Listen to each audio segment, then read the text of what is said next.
سو ہمیں تو یہی امید تھی جی، جو کرنی چاہیے کہ آئین اور قانون کے مطابق فیصلہ ہوگا. اب جو فیصلہ اس وقت سامنے آیا ہے اب سے تھوڑی دیر پہلے، اس میں نہ صرف یہ بات سامنے آ رہی ہے کہ ہمیں سیٹیں نہیں ملیں گی، بلکہ یہ بھی سامنے آ رہی ہے کہ جو دوسری پارٹیز موجود ہیں ان کو سیٹیں دے دی جائیں گی. تو یہ تو بڑی عجیب بات ہے، اور آئی تھنک جب یہ جوڈیشری کے آگے چیز جائے گی، سپیریئر کورٹس کے آگے، ان کو اس کو بالکل دیکھنا ہوگا. اور الیکشن کمیشن کے رول پہ بھی سوال پہلے ہی اٹھ رہے تھے، مزید اٹھیں گے. میرے اپنی الیکشن پٹیشن کے اندر سوال کئی اٹھے ہوئے ہیں کہ 104 کا صحیح ڈفرنس ہے سر، اور اس پہ ابھی تک فیصلہ نہیں آیا. بالکل ٹھیک. جی شرمیلا صاحبہ، آپ نے تیمور صاحب کی بھی بات سنی، آپ نے بھی دیکھا ہوگا اس خبر کو. پاکستان پیپلز پارٹی اس کو کس طرح دیکھے گی؟ پہلے تو آبویسلی ایک تو آپ کے بھی وکیل گئے تھے، آرگیو کیا الیکشن کمیشن کے سامنے کہ پاکستان تحریک انصاف سنی اتحاد کونسل کو یہ سیٹس نہیں ملنی چاہیے تھی. کیا پاکستان پیپلز پارٹی کو بھی یہ نظر آ رہا تھا کہ اگر ان کو سیٹس نہیں ملیں گی تو پھر آپ لوگوں کے لیے تھوڑی سی سیٹ زیادہ ہو جائیں گی نیشنل اسمبلی میں؟ کیا یہ مقصد تھا پاکستان پیپلز پارٹی کا کہ اس معاملے میں آپ لوگ بھی فریق بنے؟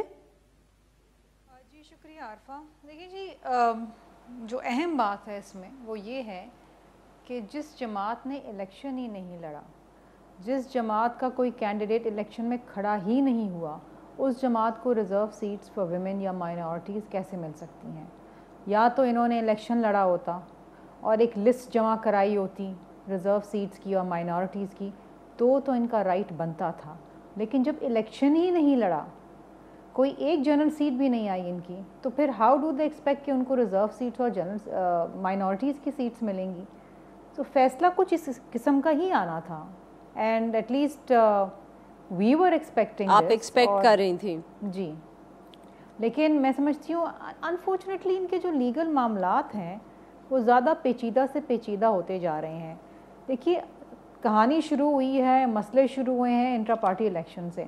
اگر یہ اسے صحیح طریقے سے اپنے ہی منشور کے مطابق کر لیتے جو ان کا کانسٹیٹیوشن ہے، اور اگر وہ تمام سوالات کے جواب دے دیتے ای سی پی کے سامنے جو یہ نہیں دے پائے کہ الیکشن کیسے ہوا، کیا ہوا، لوگوں کو ان کے لوگوں نے شکایتیں کی ہیں نا.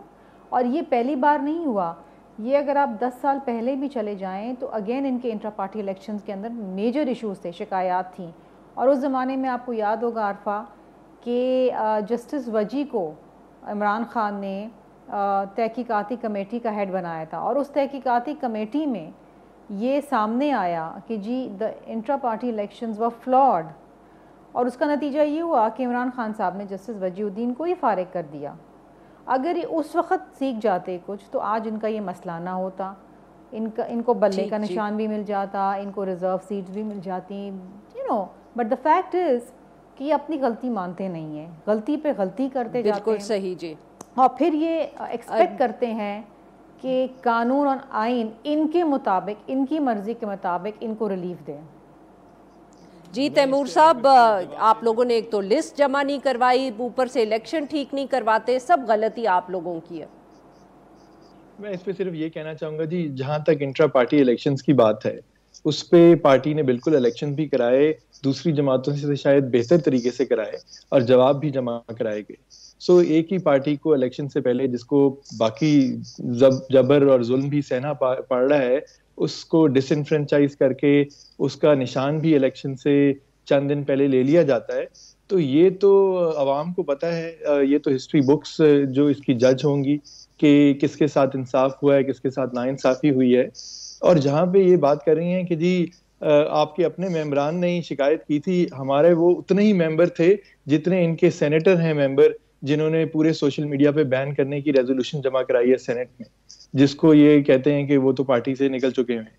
تو اسی طرح جنہوں نے ہمارے بھی پی ٹی آئی سے ریلیٹڈ کمپلینٹس فائل کی تھی الیکشن کمیشن میں انٹرا پارٹی الیکشنز کی، وہ ان کا کوئی پارٹی سے تعلق نہیں ہے، اور ان کو بھی بالکل اسی طرح پارٹی سے فارغ کر دیا گیا تھا جس طرح ان کے سینیٹر کو انہوں نے کیا. سو جہاں تک قانون اور آئین کی بات ہے، قانون اور آئین جو ہے وہ دونوں یہ کہتے ہیں کہ آپ 3 دن کے اندر آزاد امیدوار ایک پارٹی کو جوائن کر سکتے ہیں، اور وہ پارٹی اس اپنے جو انکریز اسٹرینتھ ہے، یا جو بھی اس کی اسٹرینتھ ہے، اس کے بعد اس کے بعد اس کی جو پارلیمنٹ میں پروپورشنل ریپرزنٹیشن ہے اس کے حساب سے اس کو ریزرو سیٹس ملیں گی. یہ کہیں نہیں لکھا ہوا کہ کم از کم ایک سیٹ ہونی ضروری ہے پارلیمان کے اندر. اس سے پہلے الیکشن کمیشن نے ایک لیٹر کا ذکر کیا کہ انہوں نے ایس آئی سی سے پوچھا کہ آپ اس وقت اپنے جو 5% کوٹا ہوتا ہے ویمن سیٹس کا جنرل الیکشن میں, اس سے متعلق کوئی آپ نے لسٹ جمع کرانی ہے تو کرائیں.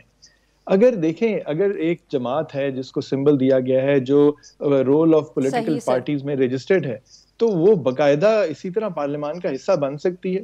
سو میرے خیال میں ایسی کوئی بات نہیں ہے, اور اس کی ایگزامپل خیبر پختونخوا میں بی این پی یا بی اے پی کے کیس میں موجود ہے, جہاں 3 ممبران تھے اور پھر انہیں ایک ریزرو سیٹ دی گئی تھی. بالکل ٹھیک جی.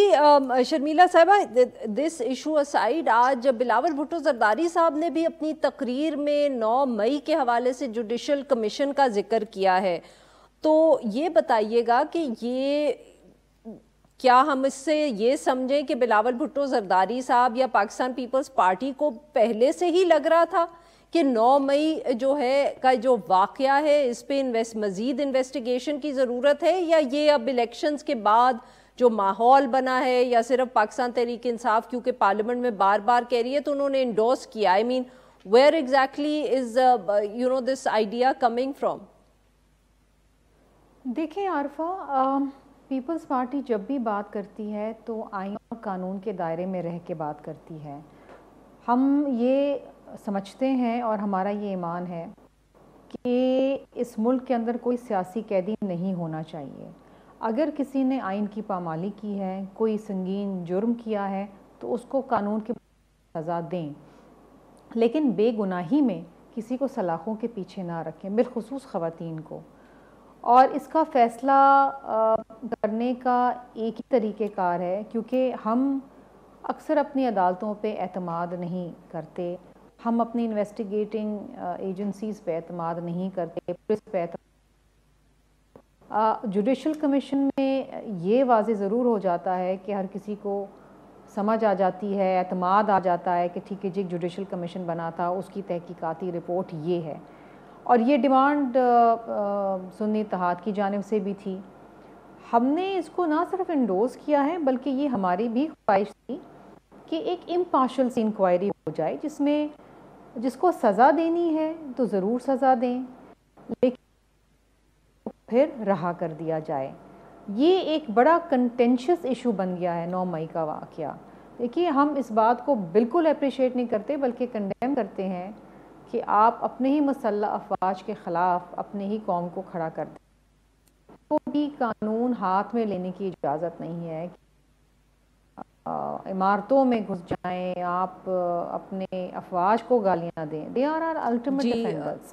اور یہ آئین میں بھی درج ہے, ایک طریقہ کار ہے ججز کو معاف کریے گا شرمیلا صاحبہ, I have to take a break here. تو اگر آپ اجازت دیں تو میں بریک کے بعد اگر آپ کی بات رہ گی تو آپ مکمل کر لیجیے گا. جی ناظرین, یہاں پہ لیتے ہیں ایک چھوٹا سا break, we'll be right back. اور پھر شرمیلا صاحبہ جو ہیں اور تیمور صاحب, ان سے ہم گفتگو جاری رکھیں گے. Stay with us.